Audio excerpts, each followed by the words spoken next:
Kathy Vick, Deeply Awake, and I am very happy to come to you today. It's November 2nd of 2017, and I had wanted to come on Halloween and yesterday, but I don't know, there were little windows of time, and I tried. I didn't like my work, and I was really super cool with not doing it, even though, for me, I'd set Halloween as the deadline for completion of Deeply Awake. Ooh, that's a big thing. It's all right to have sat with it, is what I'm saying, because it is a big deal for me. So I've tinkered with it before, wanting to leave this project and move on to other things, and actually announcing it, and then coming back and hitting it harder than ever. I wasn't ready. There was still more work to be done. And I felt like I didn't want to miss. I didn't want to miss anything. And so I didn't. And now I don't feel that way about the work. I don't feel fear or that catch in my stomach. Oh, I gotta keep going. Instead, I feel complete. I feel cooked. I feel done. This project is a writing project that began March of 2012 with an essay called Judas Energy.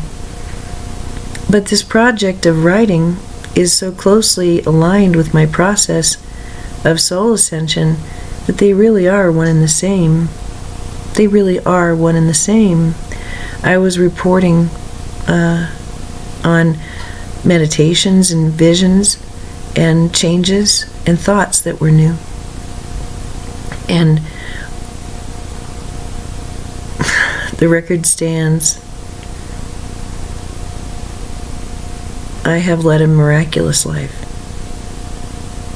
And I don't know when more and more people will notice that and find strength in that, in my words. But I have every faith that that's going to happen, and this work will be honored as a great work. It'll be seen for what it is.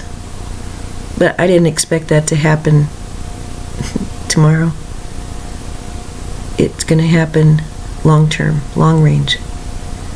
So I'm free now to do whatever I want.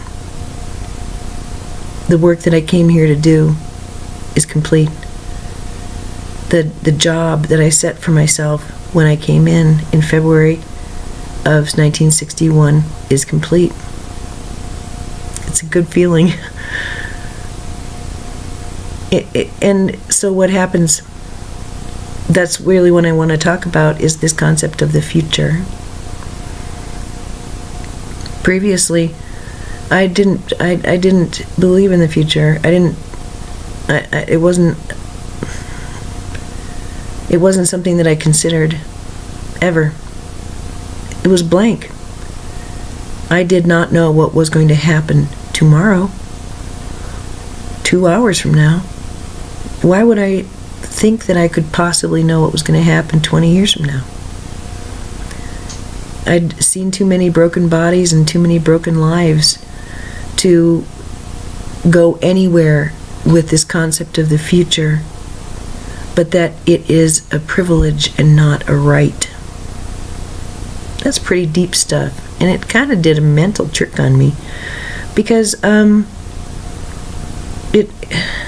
hope is important to me. If I'm not walking around feeling hope, I don't feel physically right. But hope in what? There's no future. It was a weird life. Honestly, I'll admit to that. What a weird way to live. Yeah, that an interview question of where do you see yourself in 5 years? Oh no, what am I going to do with that? Just make up a lie. Pick it out of the playbook and sing it like you believe it. 5 years from now. So, the things that I did project into the future were usually had to do with loss and, sadness. Yikes. And I just don't see any of that anymore like that. Not any of it.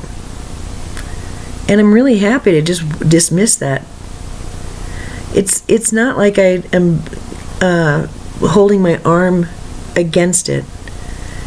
It's just, oh, baby, that must have hurt. Come here, let me give you a hug. Because I see it so plainly. I mean, I had just lived this sudden death kind of life. I had been dealt sudden death so many times that it was a very weird kind of orientation to have, to know that I can anticipate people in my life who I deeply, deeply love turning on me and hurting me. It just happens so often that I don't know. It doesn't do a good thing to your brain. Now it's different. I'm different.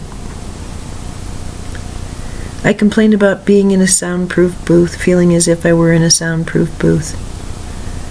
And people could be loving me, but I just couldn't feel it. Ever. I couldn't really understand what was going on.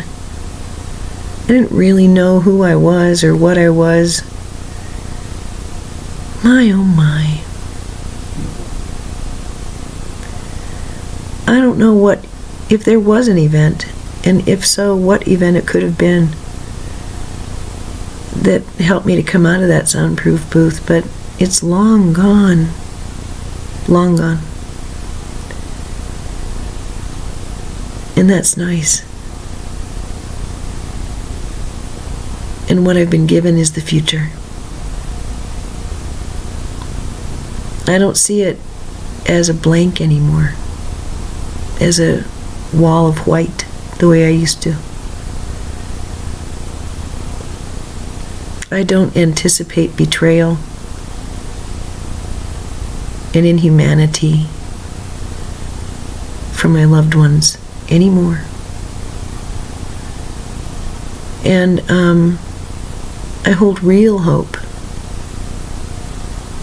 against real despair. I know that I can have an argument with my loved one, and yet our love bond remains, and we are stronger for our conflicts and their resolutions. Now, I trust where once I didn't. I have proof that it's appropriate to trust. What am I trusting? I'm trusting that this God thing that I'm so in love with and have been since I was a child, I know that God is real. And God is here, in me, in everything I see, in everything I hear, in everything I touch and smell. Right here. Creator. All it is. Right here, right now. And I know now that a lot of my pain back then was because I knew all along that beautiful essence, of God, of Creator, it's in me. And it's in everyone I see, everyone I think about, everyone I love. They don't know it. And in the old days before now, I don't think that I took that very serious. And it just was like a that can't even be possible. Nobody believes that they're God here, and everybody acts so bad. If they knew who they were, they wouldn't act this way. Oh my, oh my, oh my. And a true, honest belief that I was left out of that. I didn't have this beauty. Sometimes I would believe that. And now I know that it's true. And I'm at peace with you not understanding it. I am able to anticipate the behavior that comes from people who don't understand that they are God. And I don't feel personally hurt by it anymore. It's nice. And the future feels different to me now. It's a collection of stories I haven't experienced yet. It reminds me of, oh my, I had this period of time when I was just honey to the bees. Oh my. And I had 2 boyfriends and they knew each other, and that was so nice. Oh my God. And I really, really enjoyed their company so much. And I would think sometimes as I was, in the middle of dating them and having so much fun. They knew each other and all that stuff. It was cool. I would think, oh my God, 6 months ago, I didn't even know this person. 6 months ago, I didn't know that my body could feel this way, that my heart could be this way, that I would be experiencing these things. Isn't it foolish to assume that it's going to be jacked? Look at this. Just a minute, let's wait. Someone's having an emergency.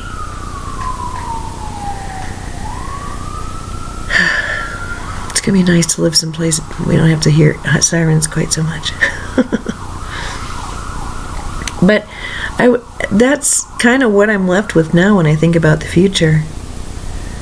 It was like, for a time, it was like being in a candy store.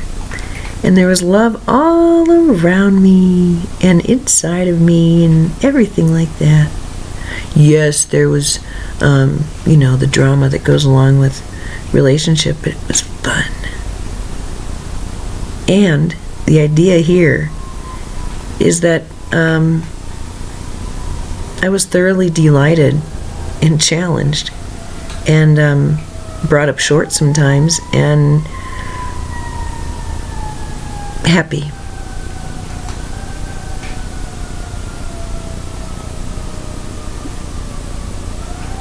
I don't know what's going to happen tomorrow, but I know it's going to be good. I know. Because tomorrow is just today.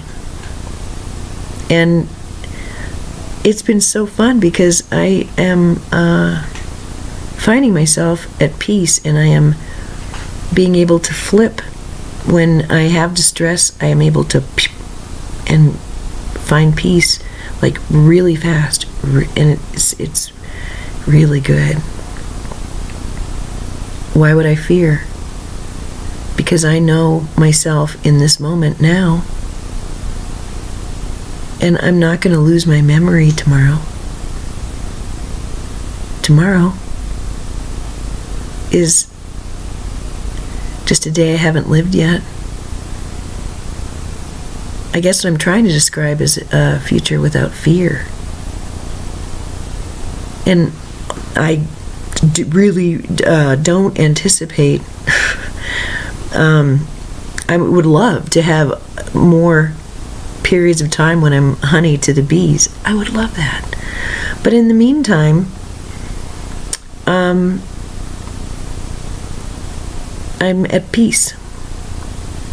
I was really, really not too at peace with a few things, and I was scared about being a single older woman.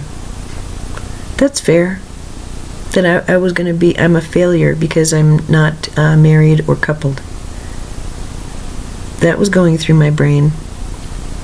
This is a woman metaphysician you're listening to, okay? So I have different issues than males. There's that one psychologist that I've been posting on my webpage and really like, Jordan Peterson, I think. But damn it, he's a man. He has a male perspective, and he is not the authority. He has good ideas, but he's certainly not the authority. And I love it when men come out and they act like they're King Dick and they have all the answers.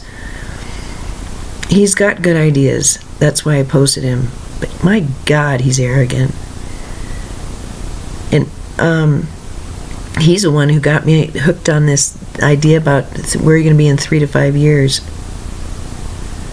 At this point, I really can begin to construct how I want my life to go.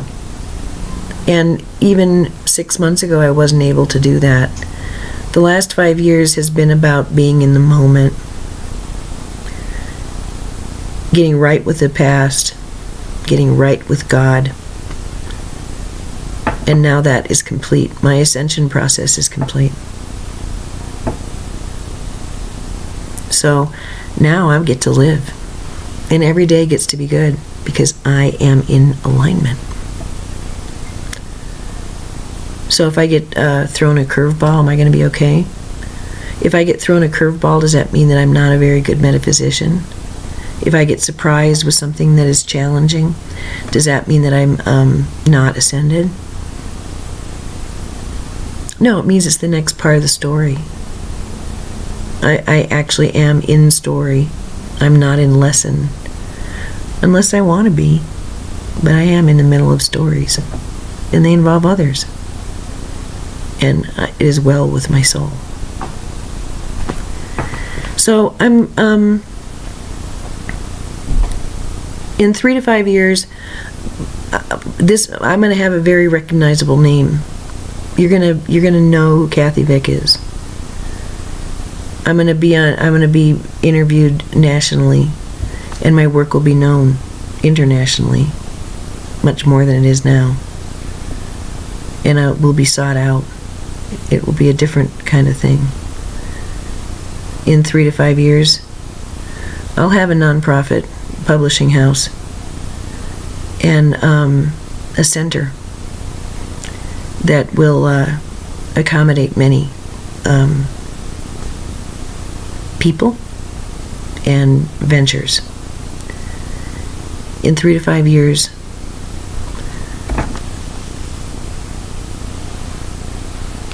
I'll be doing more good than I am now.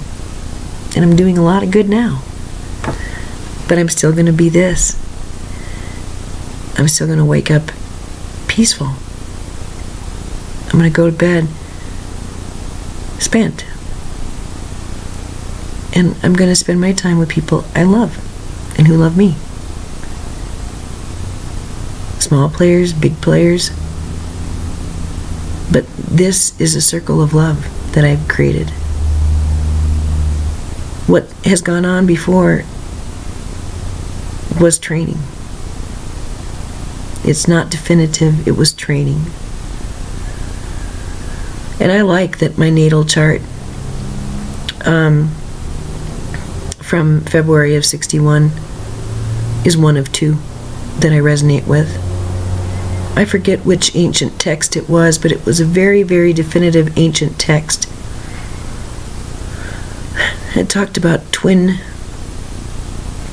people who come in as 2 people, that they're highly advanced and they have a specific thing to do. And I read that and thought, oh wow, they talked about me. So I'm really glad I can stand as a bizarro example of ascension. I thought at the sink this morning, oh, if my mom was alive, I wonder, she'd say awesome things about me. And the truth is, no, she would be mortified. The word is mortified. She'd be ashamed. She would be disgusted. She would.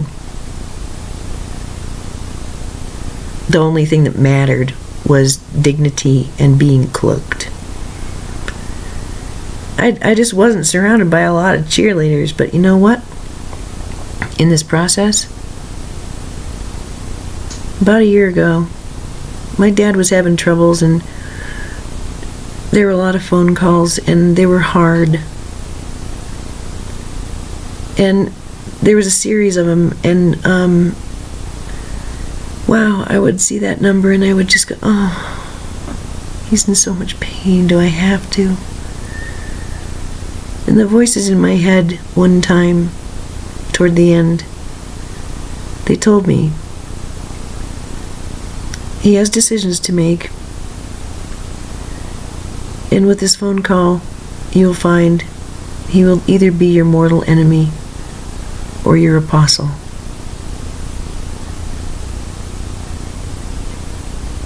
My dad is my biggest fan, my greatest benefactor, and a very, very good friend now. It's truly a beautiful miracle, and it wasn't done passively. It was done actively. And it was done with love. And I'm really, really proud to have been able to help him. Because it's good to be here with him. It's good to call him friend. There are people I've lost along the way.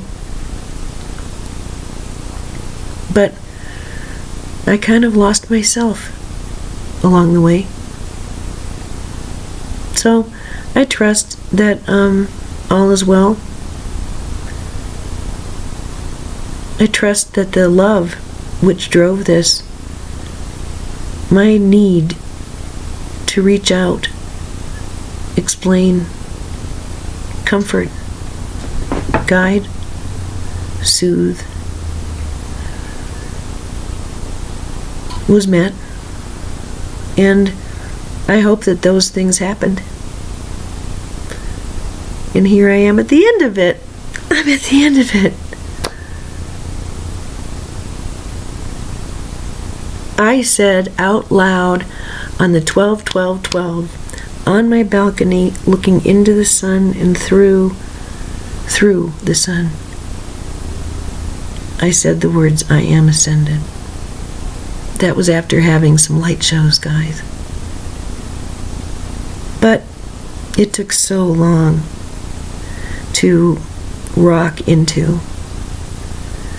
And it's nothing that I talk about publicly. I mean, I don't talk about this with my friends. I don't own it with my friends. I live it. And the changes continue. I'm not smoking as much. I'm really proud of that. I get to see the addictions counselor today. I get to tell her I usually would buy a carton, and now I 2 weeks ago I bought 4 packs. This week I only bought 3 packs. Come on now. That's freaking progress. That's a 40-year habit. I see incremental progress. So, we'll see. We'll see if I get a gold star or not, but I think I deserve 2 gold stars. And there are other changes.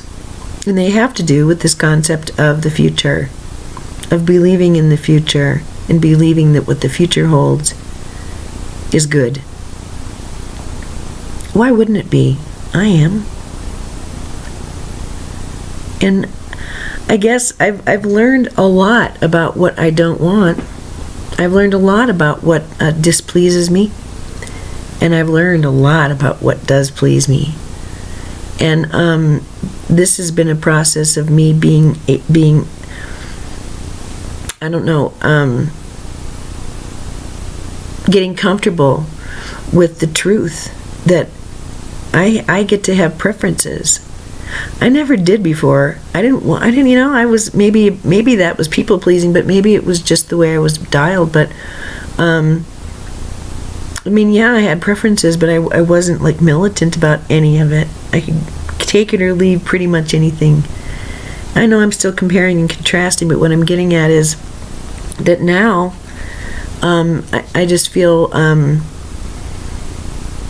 really good about, stating my preferences. Last night I went to the dildo store. We have a dildo store down the block because I have a frequent flyer card for the dildo store, and I went there because I wanted to get a naughty color book. I had bought my kid Fuck Off, I'm Coloring, and then I got one that I wanted to bring him out. One is Fucking Awesome, and it's like ribbons around a fan fucking tastic kind of thing. And the other book is Hey Asshole, and it's awesome. It's really makes me feel so good. I'm currently doing one of a duck that says we don't see much of each other anymore. I like that. And they're all like that. They're all snarky and like fresh breakup energy. I just love it. And I'm not freshly broken up, but I enjoy that energy of, the fuck you energy. So that was fun. And it's the things that I think are normal that are perhaps not normal that set me apart. And that's the truth for you too. I love getting to know people and just seeing what they think is normal. It's so much fun. It's just great. There's so many ways to be human. So now the future is a continuum.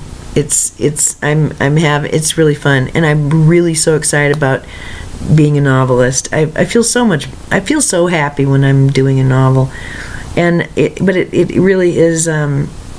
I couldn't do both. I couldn't do both novel writing and Deeply Awake. But now that Deeply Awake is complete, I can express in a brand new way that feels so happy and good. And I have a playing field that's unobstructed finally. So there are things that I wish had worked out differently. And people who I wish were still with me who are not. So I guess you could say there is still regret or remorse. I don't know if it's that as much as just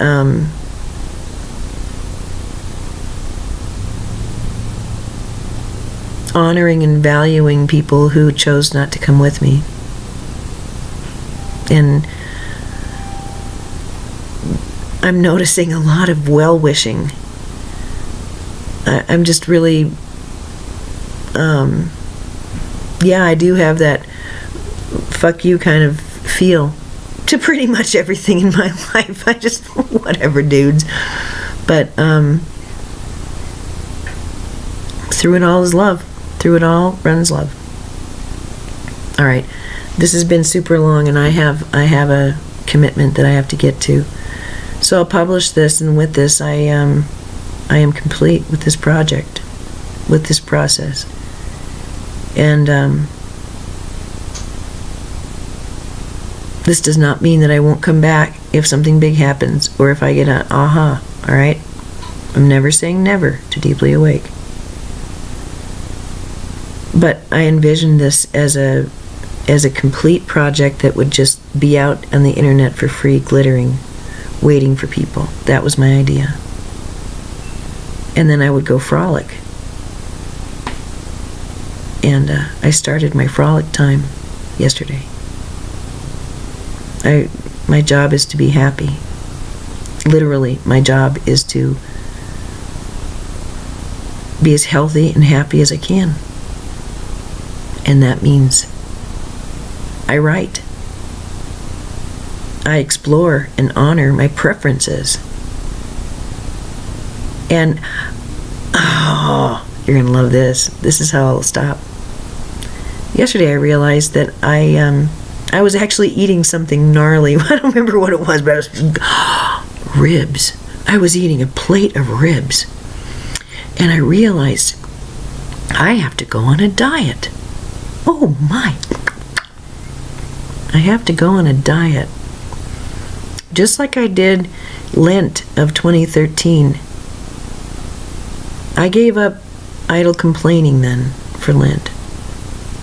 And it changed my life, those 30 days. This is different.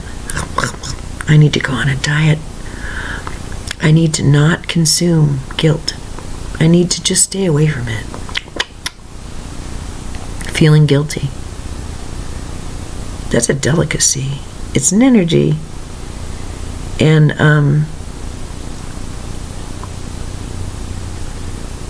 I did it a lot. And I'm on a diet. It feels good.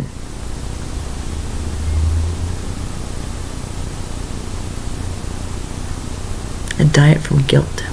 A guilt-free future. You know how you have a guilt-free future? You don't do things that you know are wrong. You don't do things that hurt others or yourself. And you do things that make you feel good. You follow your preferences. Yep. Beef and, maybe it was pork. Pork and beans and spice. So good. Ate all that. Big hunk of cornbread. Ate all that. Biting into those ribs. Aha. No more guilt. So, that's how I'm going to leave you. With a heart full of gratitude. More gratitude inside of me than I can ever express. It's, to me, miraculous if anybody would tune in. Thank you. I hope I've helped you. You have helped me more than you'll ever know. Thank you. Thank you. Thank you. And now this beautiful, hot, fun, funny, eccentric, hilarious, dark, and deep goddess is going to go see her addiction counselor and say, hi, I want 2 gold stars. And I'm going to go live my life. And it's going to be presented to the public different from now on. You got me like this for 5 years. Since April of 16, you've seen me as naked as I'll ever be publicly. And I did that because I love you. In my bones. My love for you beats my heart. This is your gift. What comes next is mine. I'm excited. I'm relieved.